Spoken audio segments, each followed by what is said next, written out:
You're listening to the Chronicles of Gooner, the Arsenal podcast.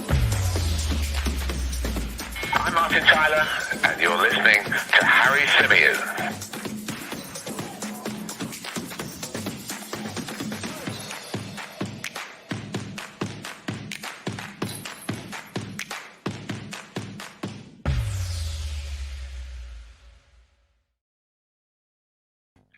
Hello and welcome back to the Chronicles of Gooner, the Arsenal podcast, part of the 90 Min Football Network. And as ever, I'm your host, Harry Symeou. On this edition, we're going to be continuing our reaction to Arsenal's 2-1 victory over Brentford at Emirates Stadium in the Premier League. And we're going to be taking a little bit of a deeper dive into some of the various elements. So very much looking forward to this. And I always enjoy doing these shows because the reaction one is great. You know, we get lots of interaction, lots of people come on and have their say, and it's fantastic. But I love having the chance to go away, watch the game again in full without the emotion, without any distractions, and then kind of come up with some more conclusions and hopefully provide you guys with a little bit more insight as to where maybe the game was won and lost, and highlight some really positive individual performances from yesterday. One of the big positives was the performance of Martin Odegaard, who I thought was absolutely brilliant yesterday. I think he's really starting to come into his own. I think he's getting better and better with each week that passes by. And Martin Odegaard is someone that we're going to focus on a little bit later on in the show. We're also going to be talking about Arsenal's formation and system of play, which is slowly, in my opinion, transitioning away from a 4-2-3-1 and into something more like a 4-3-3. But we'll come on to give you some insight into that a little bit later on as well. We're also going to be highlighting some of the key moments from the match. We talked about the poor standard of officiating on show at the Emirates Stadium yesterday. And the more I see of the game and the more I see of the highlights, the more I can't get my head around just how badly that game was refereed. It's so bad that it's almost embarrassing. You know, you're talking about, and I know I keep saying this, but it's supposed to be the biggest league in world football. It's supposed to be the most attractive brand of football in the world. Yet week after week after week, we're seeing officials dictating the outcomes as opposed to the talent that's actually on the pitch. And that for me is incredibly frustrating. So I want to start off with the penalty appeals. Let's get them out of the way. Let's focus in on them, and then we can park the referee chat and we can just wax lyrical about Arsenal and all the brilliant things they did. And in my personal opinion, Arsenal should have been awarded not one, not two, but 3 penalty kicks. Now, I understand that the Ben White appeal and the Alexander Lacazette appeal were in the same phase of play, right? So if you get the Ben White one, then you don't get the Lacazette one because that phase of play doesn't occur. But it's 3 calls that were just completely wrong. John Moss and his team, I thought, were just all over the shop. And the first one was obviously the one with Ben White. Now, I know that with these still images, they're not always great, right? Because you're stopping a running picture, so they're not always crystal clear. But you can see quite clearly here, for those of you watching on YouTube, that Ben White gets ahead of Josh Da Silva on the edge of the 6-yard box, and he gets his laces onto the ball for Josh Da Silva to simply kick through his calf.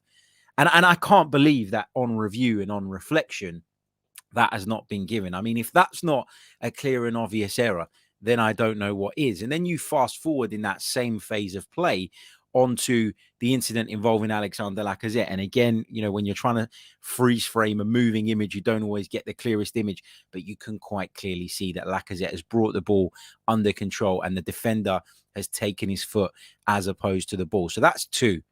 But for me, the worst one of the lot, and the reason this is the worst one of the lot, is because I could see it in real time. There wasn't a single part of me that went, that might be a penalty, but I need to check it. And I'm very much like that. I appreciate a lot of the time that when I'm at football matches, from where I am seated, from where I am standing, I can't always tell 100%.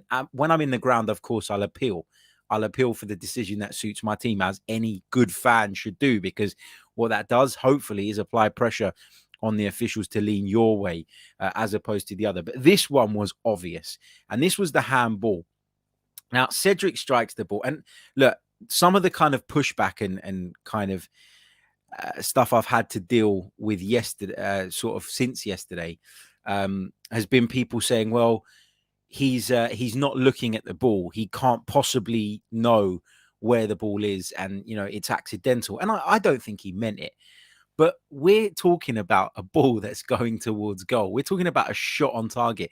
This isn't somebody, deflecting the ball off of their arm on the corner of the penalty area where nothing is really happening. This is going towards goal. I don't know if it'd have gone in, but it was an effort towards goal. And for me, it's worse than the one that Christian Romero did in the Spurs-Manchester City game, because that is a cross. That's a ball coming into the penalty area. Somebody still needs to get on the end of that and put that in the back of the net. In this instance, though, this is a direct attempt at goal blocked by an arm that is not in a natural position, an arm that makes the guy bigger because it's extended out as he slides. There is no way that is not a penalty. And I'm so shocked and can't get my head around why on earth that hasn't been given. It drives me absolutely crazy. But as I say, I don't want to dwell too much on the refereeing stuff because we won the game. We've talked about it yesterday. We talked about it now just to kind of highlight, but we'll move on and we'll focus on what was good about Arsenal, because there was a lot to be proud of and a lot to be pleased about. Big hello to Trev, who joins us in the chat. He says, were you in the posh seats yesterday, mate? Hope you're well, man. I wasn't there, unfortunately, Trev. I had some work. I was commentating on West Ham versus Newcastle United. And while I managed to get in front of a TV and watch the game, I just didn't have enough of a window to get from doing the commentary to the stadium in time. I'd have missed the first 20-25 minutes of the game, and I'm one of these people, if I'm not watching the game and it's going on, I'm anxious. I have to see it all. So I wasn't there yesterday, but I'll be back there on Thursday, so hopefully see you then. Okay, let's move on and let's talk a little bit about some of the other positives that we saw. And I want to talk about, first of all, Arsenal's willingness to commit bodies into the penalty area and Arsenal's willingness to take bold and brave risks in terms of some of our positioning. And I think this is something that we've really improved on. I think when Mikel first came in, one of the big criticisms you could level at him and his team was that sometimes we weren't brave enough. Sometimes we were too rigid in our shape, in our system. And that led to us working the ball into certain areas, in particular wide areas. And then when we put the ball in the box, not necessarily having the bodies there to cause the kind of problems that we need to. But I think as you've seen this team develop and evolve and the confidence grow and Mikel Arteta have more time to put his ideas across, you're clearly seeing a braver and bolder approach. And I just want to highlight this particular moment in the first period where Alexander Lacazette receives the ball inside the penalty area. He's got a couple of central defenders for company. And in the end, this goes out for a corner. But just take notice of Cedric Suarez's position here. Quite often we've talked about the need for the fullbacks to get forward. And I've always said that in Arteta's system shape, you often see us look a little bit lopsided. You normally see Kieran Tierney being the one pushing up and being more aggressive. We normally see the right back take up slightly more inverted positions, but Cedric Suarez took this to a whole new level. And it goes back to what I was saying yesterday. I don't think he's a great player. I don't think he's one for the future, but I do think when you put him in the attacking third of the pitch, he's got much more to offer than he does as a defender. And I know that's strange because he's a right back and that kind of makes no sense. But what I'm trying to say is I don't think having him in the team impacts our offensive game in a negative way. It just affects us defensively. But look at him here, darting in field from the wide right position to the edge of the box. And actually, if we take this forward, when the situation here ends, Cedric Suarez is right on the edge of the 6-yard box. So he didn't get the ball in the end. And, Lacazette wasn't able to work it to him. But there's a willingness and a desire now in this Arsenal side for players to commit forward, knowing that there's a structure behind them, knowing that there's sufficient cover, and knowing that we're set up in a certain way where that kind of forward thinking and forward running is encouraged. And that's a big contrast to what we saw right at the start of Mikel Arteta's tenure. I think you've got to say that.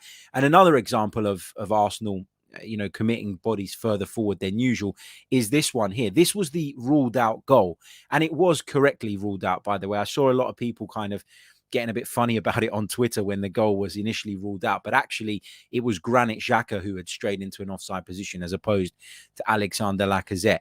But look at Xhaka's position. This is a guy who we've constantly talked about as being someone who can only play in front of the back four. I still think, for what it's worth, that that's where he's at his best. I think he's being asked to do a role right now that takes him a little bit out of his comfort zone. But look at the way we're set up here. You've got Emile Smith-Rowe on the edge of the box. You've got Saka and Lacazette making darts infield, and you've got Granit Xhaka pushed right up like a left winger. There's a much more aggressive approach from this Arsenal side than we've seen in years and months gone by. So I'm pleased to see that we've been bolder and braver. Does that have problems? Will there be times where you get caught out because of that? Yeah, there will. But overall, I think we did a really good job of suffocating a Brentford side who were quite happy to sit behind the ball, park the bus, if you like, by being more aggressive in our movement and by pushing up into higher areas of the pitch. So I've shown you two examples, one of Cedric Suarez bursting onto the edge of the 6-yard box from right back, and one of Granit Xhaka, one of the central midfielders, taking up a left wing position in that particular move.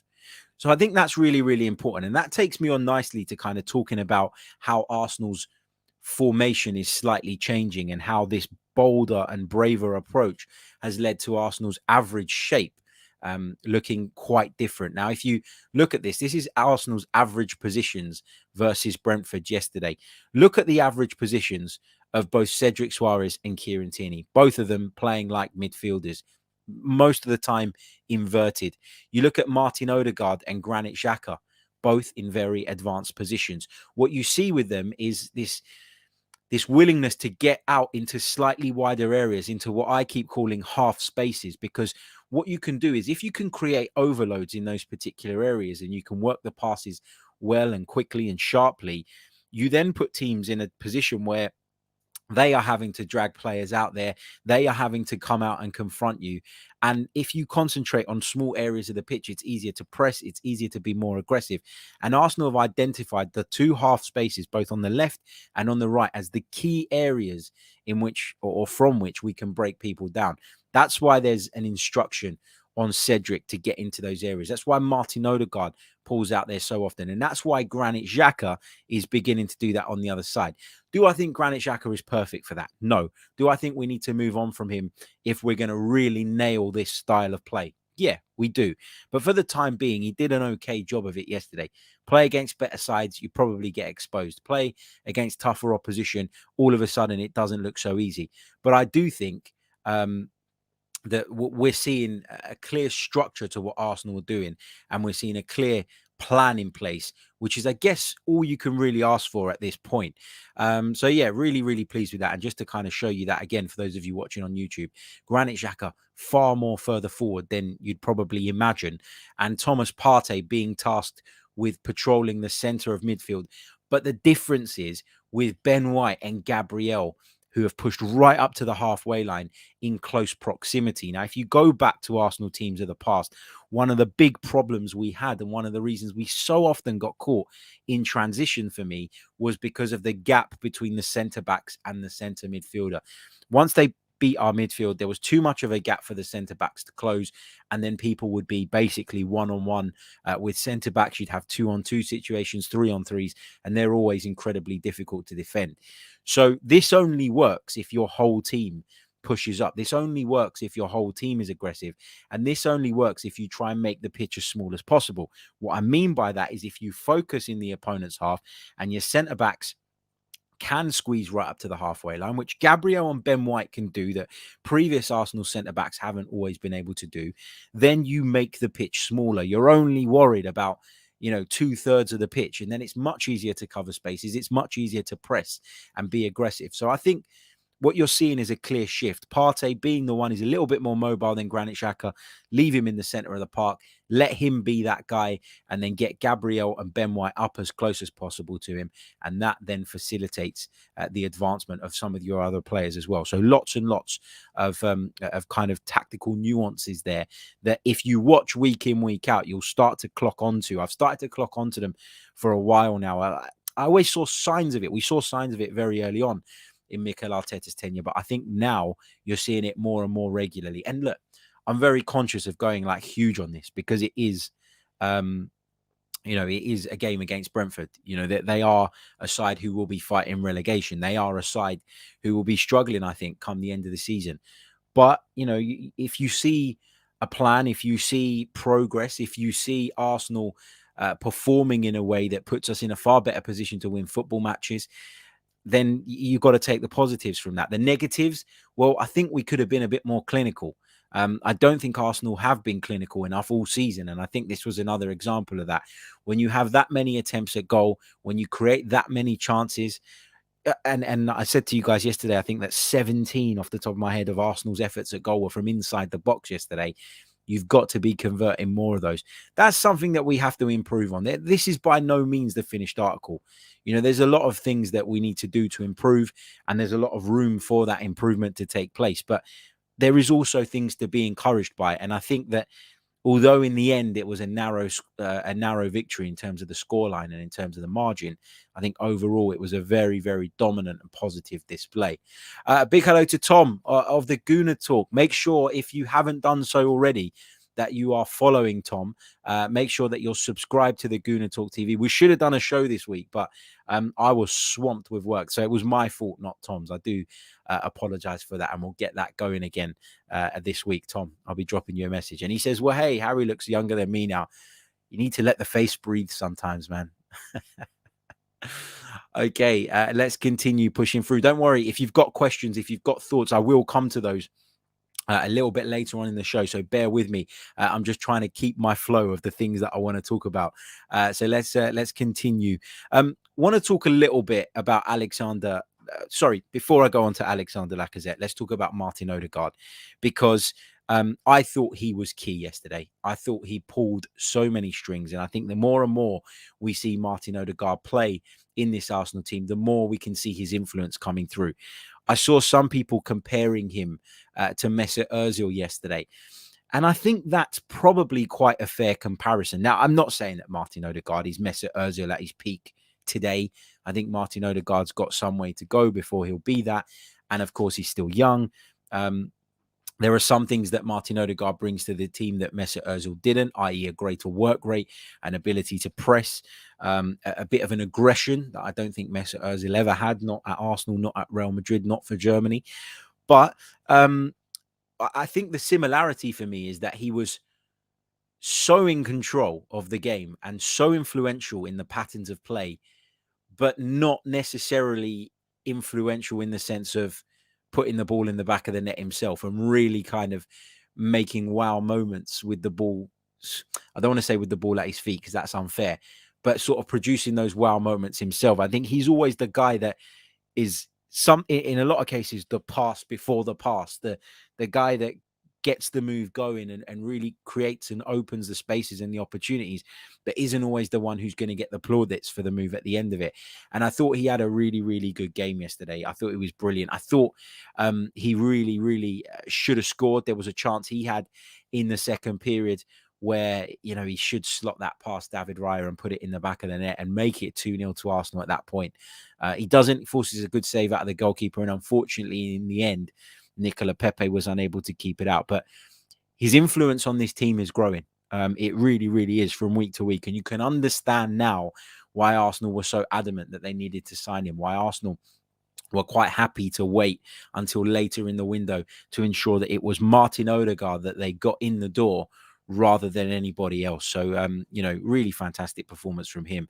Lots of good movement. If we go back to the average positions, you can see he was taking up that space, that half space from the right-hand side, as he does so often in this Arsenal team. And he does it because, obviously, being a left-footed player, you want to receive the ball in a position where you have more of the pitch to then drift into. And I think that's a big part of Martin Ødegaard's game. But having said that, although that's his average position, we do quite often see him when Bukayo Saka tucks in, making those runs on the overlap and at the very least taking defenders with him. So he's willing to do all sorts. And that's what I love about Martin Ødegaard. He's willing to tuck in alongside Thomas Partey and Granit Xhaka if our backs are up against the wall a little bit. He's willing to shift into like a three-man midfield as opposed to it being a 4-2-3-1 or a 4 sort of 1-2, whatever you want to call it. I really like the fact that he's willing to do so much for the team. And I think that is why, in a lot of people's eyes, he's a strong candidate for the Arsenal captaincy when, of course, that decision is going to be made. And if you just look at Martin Odegaard's game in general yesterday, 88 touches of the ball. When you compare that to Romelu Lukaku, who I think had 7 touches of the ball for Chelsea at Crystal Palace, 90-odd million pound signing, you can see that Martin Odegaard, I'm not going to say, that I'm not going to compare him to Romelu Lukaku because it's an unfair comparison. The point I'm making is that you could see how involved he is, and you could see how his influence was because he was constantly involved and because the team were forever looking for him. 89% passing accuracy, and you're talking about a player who did most of his work yesterday in the final third. So to do that much work in the final third and still have such a high passing completion rate, I think is really, really positive. 4 crosses into the box, 3 dribble attempts, 4 ground duels, 1. So he wins the ball back for Arsenal as well. And he had 3 attempts at goal. Unfortunately, he didn't manage to get on the score sheet, but lots and lots of positives in the numbers associated with Martin Odegaard's game yesterday. So, yeah, really good to see him and his influence growing even more. Another player who's really, really important, and I want to talk about again, is Alexander Lacazette, because a lot of the talk in the lead up to the game was, what are we going to do when Martinelli's back and we're going to have Emile Smith-Rowe and Martinelli available? Who gets left out? Is it fair that any of them get left out? What's the solution? And many, many people have been talking about this idea of course, Gabriel Martinelli pushing up and going into the centre forward position. And that meaning that Alexander Lacazette drops out of the side. Now, as I said to you guys yesterday on the post-match reaction show, I don't think that Martinelli would do a bad job at centre forward, but I think it would be a different job. And while we can sit here and we can talk about the lack of goals from Lacazette, and we can talk about him maybe not being clinical enough in certain moments, I think what he brings to the team is so clear and obvious. And it actually irritates me a little bit that it's so often overlooked. I mean, if you look at, for example, this Odegaard chance, which I highlighted a little bit earlier on, if you actually take this back, this comes from a long ball up the pitch in which Lacazette does battle with not 1, not 2, but 3 Brentford centre-halves. And then the ball breaks for Martin Odegaard, who then takes it on and gets beyond the man and then gets an opportunity to get the shot away. That is from Lacazette's hard work and Lacazette's battling up top. Now, I'm not saying Martinelli won't do that, because he will.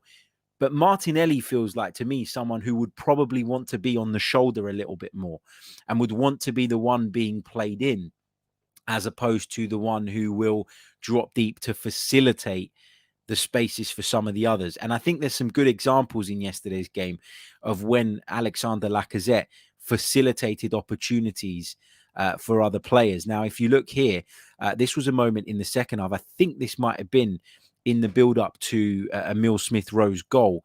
If you look at Lacazette's position here, he's almost like a midfielder. He's nowhere near the play. The ball breaks out to the left wing to Emile Smith-Rowe, who we know what he goes on and does from there. But the fact that Lacazette is so deep, it gives us a bit of a boost in midfield. It gives us an extra man there when maybe we're a little bit outnumbered.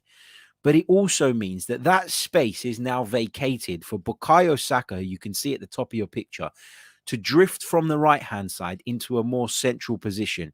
Now, when you are a centre-back, it's easy to mark someone who's always placed in the same position. It's easy to mark an attacker who goes and plants themselves on you. You know where they're going to be.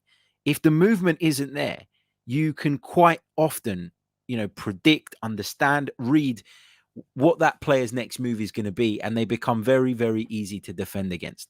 One of the big things in terms of pulling defenders out of position and causing confusion, and one of the most common causes of centre-backs losing their man, is when the movement begins from elsewhere. And Bukayo Saka's movement does begin from wide right. The fact that he then drifts infield, it means that all of a sudden the centre-back's got to be more alert. He's got to try and work out and understand, what exactly Bukayo Saka's going to do next. He didn't account for this. He didn't account for the fact that Bukayo Saka was going to drift in from the right wing. And now where he thought he was a spare man and he thought he could focus on the ball, he's in two minds. He's got to concentrate on what it is Bukayo Saka's doing. And that, in a lot of ways, is how Arsenal create opportunities. It's that attention on Bukayo Saka that buys Emile Smith-Rowe on the other side a little bit more space and a little bit more time. And that all comes from Alexander Lacazette dropping out of that space where the centre-halves expect him to be and vacating it, allowing others from wide positions to drift infield and get involved. There was another instance I thought, in the Bukayo Saka goal.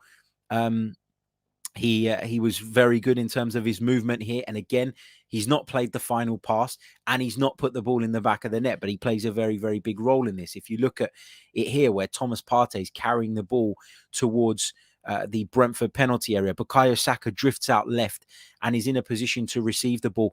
Now, what's stopping the centre-back going over and confronting Bukayo Saka earlier and getting there in time to prevent him getting the shot off? I'll tell you what's stopping him. Alexander Lacazette's run, which is in a central position.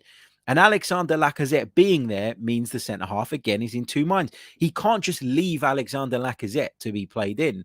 And that worry, concern, hesitation that he has for Alexander Lacazette's run and positioning is ultimately what buys Bukayo Saka just enough time to receive the ball and then fire a shot towards the far corner. The movement of your centre forward is so key. And in Lacazette, we've got someone who brings all of the movement, all of the work ethic, but just isn't as clinical as we'd like him to be. I think for me that there's a really hard balance to find here. I think Martinelli, if you played him up top, as I said before, would be a much better sort of guy to hit him balls in behind for, to hit the channels with and get him running at people. I'd back Martinelli picking up the ball, running at a couple of defenders to be able to beat them more than I would back Lacazette in that situation.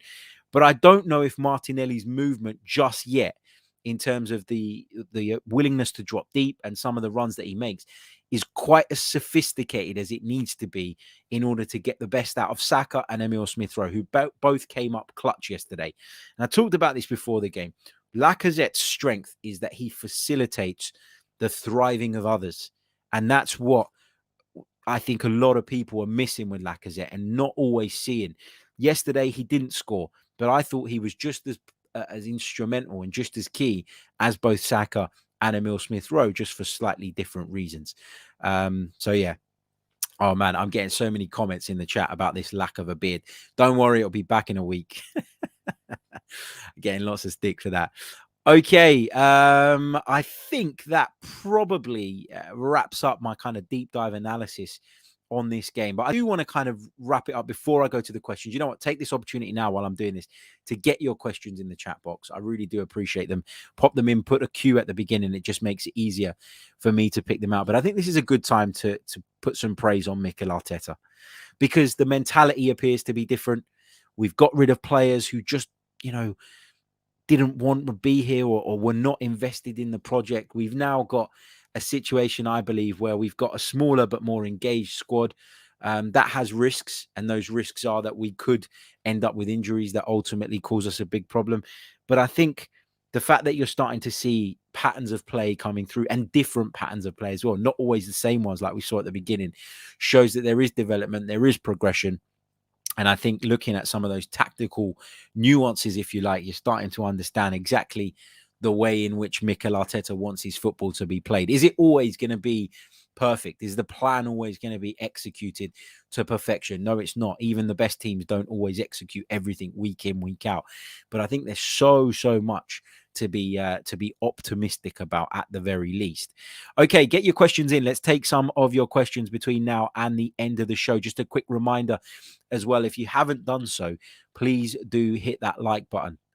It really does help. There's more than enough of you with us live right now. Let's try and get that up to 100. I'd be delighted if we could get there. Also, I think we're about 15 subscribers away from 19k. So let's try and get that over the line this weekend, please. It'll be great. And then we can, as I keep saying, focus on that 20k mark, which is the next target, hopefully the next milestone. If you are listening via the audio platforms, please do leave us a review, particularly if you listen on Apple Podcasts. That really does help, and I'd love your support on there too. Okay, let's get to some of these questions. What do we have? Let's see what we got. Okay, let's take this one from Osman, who says, Harold, hey there, mate. If we get 5th place, do you think our board will sack Arteta? No, I don't. I think that in the club's eyes, getting back into Europe whilst overseeing huge change and development on the field was the target. And I think that although as fans, we probably now feel that given the way things have opened up and the way the land lays, that top 4 feels like a realistic target. I don't think it was in the objective set out internally at the start of the season. A lot was made, wasn't it, of the fact that Edu never wanted to commit to any finishing position. And people were saying, well, it's because the club don't have one. It's because the club don't have an objective. Absolute nonsense. Absolute nonsense. I know people with tiny businesses who have objectives, goals. You know, I know people that have objectives, goals in everything. How can you tell me that a big elite Premier League football club like Arsenal just like, yeah, let's just go with the flow. Don't worry about it. Let's just see what happens. There are definitely objectives in place. I believe those objectives to be qualification for Europe whilst overseeing the overhaul of the squad and the progression of this young group of players. We've got the youngest squad in the league. In fact, you know what? I read a really good tweet earlier from Le Grove, I think it was. 1 second, let me just pick it up. Hold on, and I'll tell you exactly what it was. Yeah, I thought this was really spot on because there's people, believe it or not, and I know it's not all Arsenal fans. It's not even the majority, but it's a loud minority of people who just have nothing better to do than complain. But this is what he said. He said, Arsenal 1 point off 4th with 2 games in hand over the team sitting there. We rank 3rd for shots per game. We rank 4th for shots on target per game. We've kept 3rd most clean sheets in the league, and we have the youngest squad in the Premier League. Yet somehow Arteta out was trending on Twitter earlier today. It's mad. It's absolute madness. No, look, going back to your question, mate, I don't think he'll be sacked. I think that they'll be content with that, and I think he'd probably get a new contract, which would piss off a few people. But I think that the club's ambition or objective is a little bit more conservative than some of our fans at the moment. Okay, Pavel Andreev said, how many points will secure us top 4, top 6? I've got to be honest, mate, off the top of my head, I've not really done the maths. I guess a good way of looking at this would be to look at what secured those positions last season. So we'll do that just quickly, because off the top of my head, I couldn't really tell you. Every season's different, but to finish 4th last season, Chelsea had to amass 67 points. To finish in the top 6, West Ham got 65. So if you think about that now, so let's say top 4 is 67 points, and now we're on 42. We basically need 25 more points in our last 15 games to achieve that. It's not impossible. But I think that's probably the best way of trying to work that out, by looking a little bit at last season. But then if you want to do it a little bit more accurately, you probably need to look at the fixtures. You probably need to try and work out what you think would be the totals of some of the teams in and around us as well. But I find that so like soul destroying to do when things then don't go the way you thought, because this league is so unpredictable. So I've stopped doing that now. I'm looking at it week to week. I'm looking at it in sort of groups of games. I said I wanted a win out of this one. I said it was imperative, and we've got a few winnable fixtures coming up. They're not going to be easy. Nothing's easy, but they're winnable. And so my expectations around those games are quite high. Molly Stockham says, hey, Harry, long-time subscriber and fan. Thank you so much, Molly. Welcome to the live chat. I don't think I've seen you too often, or the name in the live chat. But welcome, because I know there's a lot of people that watch and don't comment. But thank you for tuning in. Molly says, hey, Harry, what do we think of the 2 EPL games today? Hoping Manure lose and Wolves drop points. Thoughts? Yeah, I'm well aware that this could go out of date really, really quickly. But, you know, Man United at Leeds, it's a weird one to call, because it's a game that has the potential to be very open and very end-to-end, and that Leeds could potentially spring a surprise in. But I feel like the fact that they are so open is it might be playing into Man United's hands. it's at Ellen Road and they haven't met each other for about 16, 17 years at Ellen Road with a crowd, which is obviously going to create a really electric atmosphere. I wouldn't like to call that one. Wolves, hopefully they drop some points.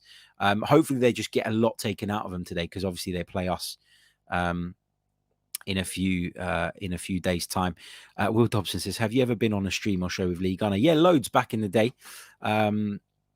I'm not a fan of his, but would rather be amusing. Hope all is well. Yeah, no, Lee Gunner's all right, man. We've got completely different views on football, but it's not personal. I don't have an issue with Lee Gunner. And actually, I don't think I said this on a stream before, but when obviously all that stuff was happening with my Twitter account, and I felt like I was like getting sucked in by the earth, like everybody was like, loads of people were coming at me, criticizing me, whatever. Lee Gunner reached out, and I'll forever appreciate that, because we don't agree on Arsenal, but it's some stuff is like Arsenal opinions that, and I've got loads of friends who have different opinions to me. That's not personal, is it?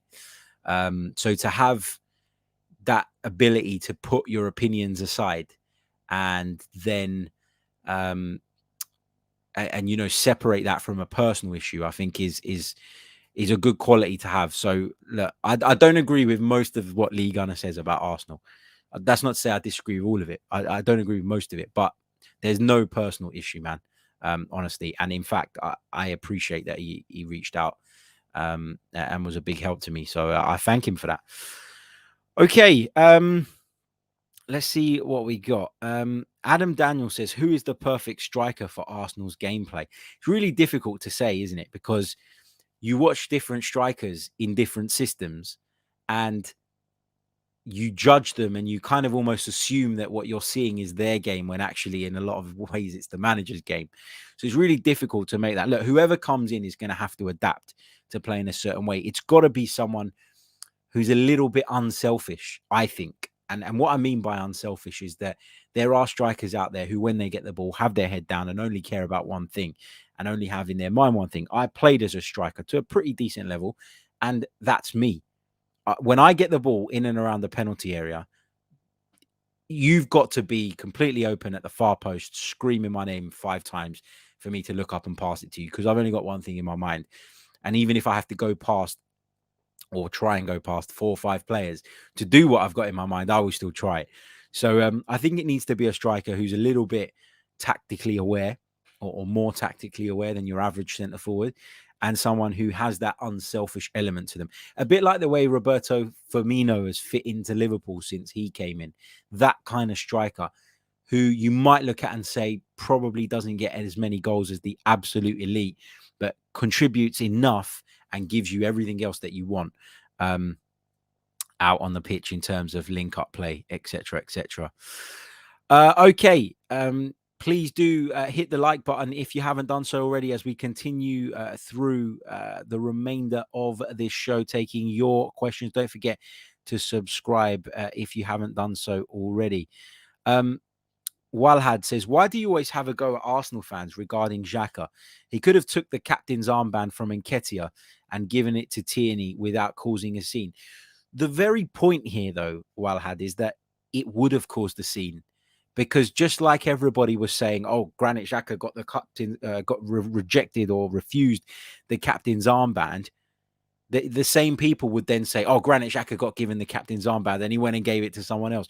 The problem is not with what happened, right? Mikel Arteta confirmed after the game that Kieran Tierney was the next in line, which explains why Granit Xhaka didn't take it. If I'm on a football pitch and I know that my mate is the vice captain, and and the captain goes off and someone comes and brings me the armband, me taking it is a big FU to my mate who actually is the vice captain. So the more we hear from Mikel Arteta about this actual incident, if you even want to call it that, the more it makes sense that Granit Xhaka did what he did. He didn't start switching. He didn't throw anything on the floor. He didn't, it's the hierarchy in terms of the captaincy. That's the way it's laid out at the moment. And he did the right thing to ensure that he didn't take on something that wasn't his to take on.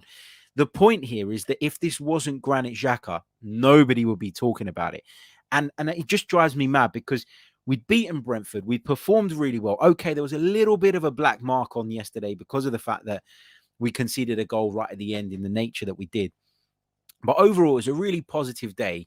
And I'm scrolling through Twitter after the game, looking for some, some cool comments, some nice bits and pieces, because it's such a nicer place to scroll through when Arsenal won a game. And all I'm reading is people moaning about bloody Granit Xhaka. And it's just like, we win a game, and that is the focus. It should never be the focus. Focus on the things that matter. The fact that we scored a couple of good goals, the fact that we picked up another 3 points, and the fact that we continue our push towards the top 4. I have a go at people that make mountains out of molehills when they're completely unnecessary. And this is not somebody making something big out of something small in a positive light. This is people trying to paint one of our players in a bad light. And we've done it so many times with Granit Xhaka. It's the same cycle over and over again. And then people go, oh, why has he got a bit of an attitude? Why did he want to leave in the summer? Because he cannot catch a break. I thought he was brilliant yesterday. I thought he had a really, really good game. We'll come on to talk about player ratings in a minute. But I thought he had a really good game. And that's what we're talking about. It's incredibly frustrating. Okay, what else have we got in the live chat box? Osman says, do you fear Tottenham now? I'm in this really kind of maybe different place to a lot of others where I don't think that one result tells the full story about a team. So had Arsenal gone and won at Man City yesterday, I would have gone there. Had Arsenal gone and won at Man City yesterday, I would have come away from that game and I would have been delighted. And I would have milked the shit out of it because that's what you're entitled to do as Arsenal fans. But would it change my overall view on where Arsenal are as a team in the wider context of the season? No, because one-off results don't do that. And that's why I always say to you guys, don't get too kind of sucked in when things appear to be going well. Don't think that everything's perfect after one result, and don't think that everything's falling apart when we drop a few points, because that's the way of football. So my view on Tottenham is not any different to what it was. Obviously, it's a big win for them because the 3 points that they lost at home to Wolves, they've now recuperated them in a game that I didn't expect them to take anything from. So you have to give them praise in that sense. And it was a good performance from Tottenham. Harry Kane was unreal yesterday. I thought it was sensational. Kulusevski, very, very good. Bentancur in the midfield has added some real quality. And Conte's starting to make his mark. I think that Tottenham, have always been a threat in the race for the top 4. So that's not really changed for me. The hope is that they cannot really, or the hope is that it is just a one-off result and it doesn't really breed too much in terms of confidence and in terms of how they're going to go forward. But yeah, it's one of those things, that's football. Just like Arsenal winning yesterday, for me, my view on Arsenal now and where Arsenal are at is not based on the fact we beat Brentford. It's based on what I've watched over a period of time. A result is obviously what it's all about, but it doesn't always tell the full picture, i.e. when Arsenal played Manchester City at the Emirates earlier this year, I thought we were very, very good. And I took so many positives away from that game, but the result was a negative one.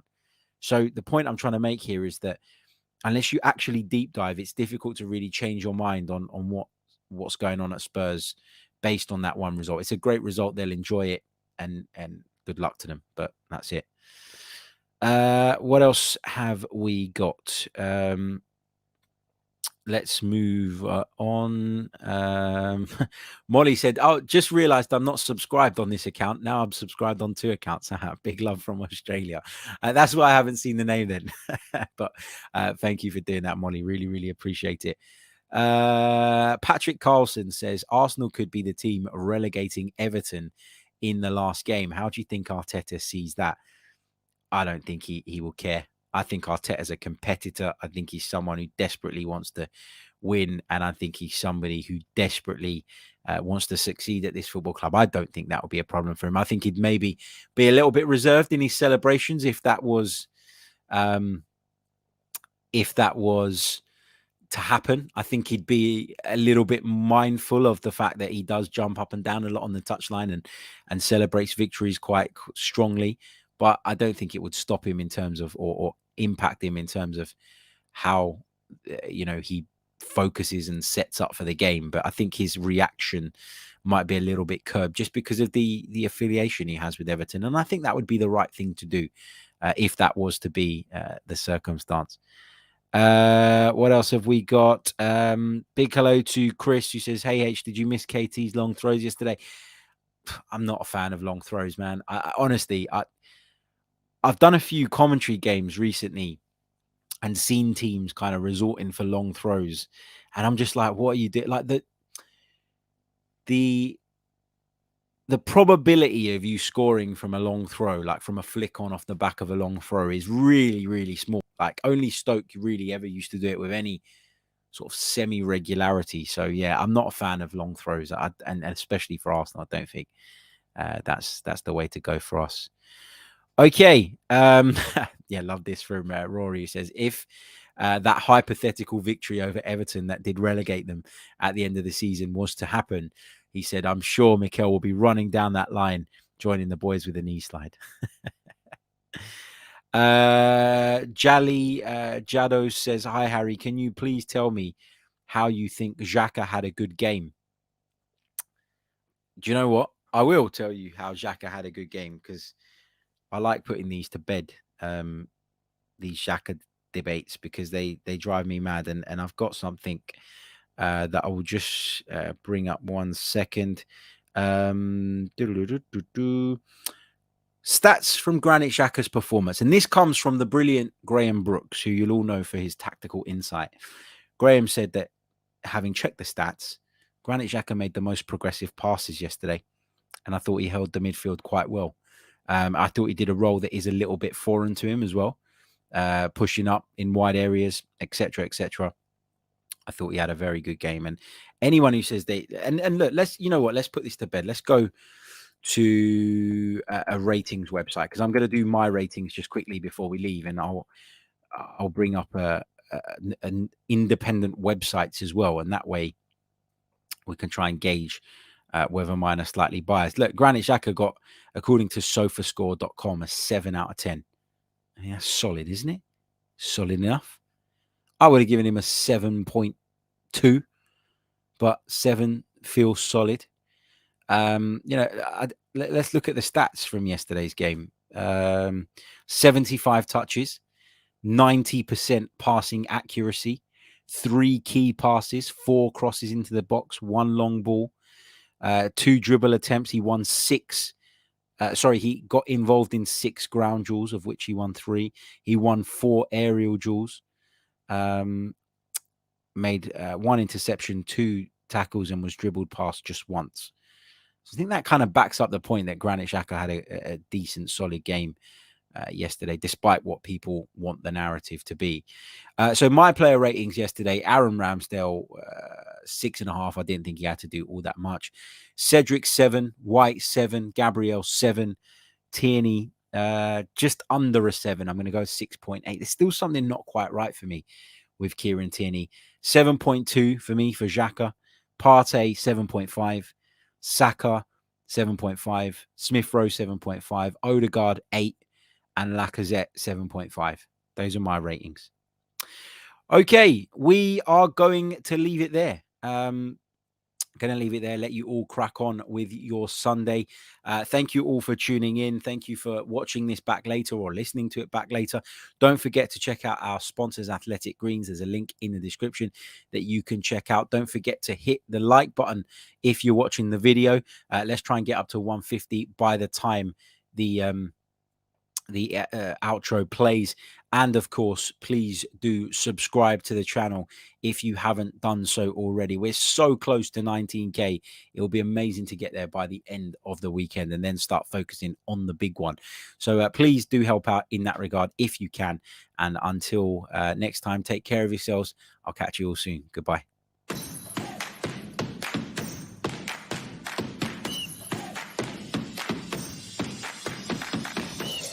You're listening to the Chronicles of Gooner, the Arsenal podcast. I'm Martin Tyler, and you're listening to Harry Symeou.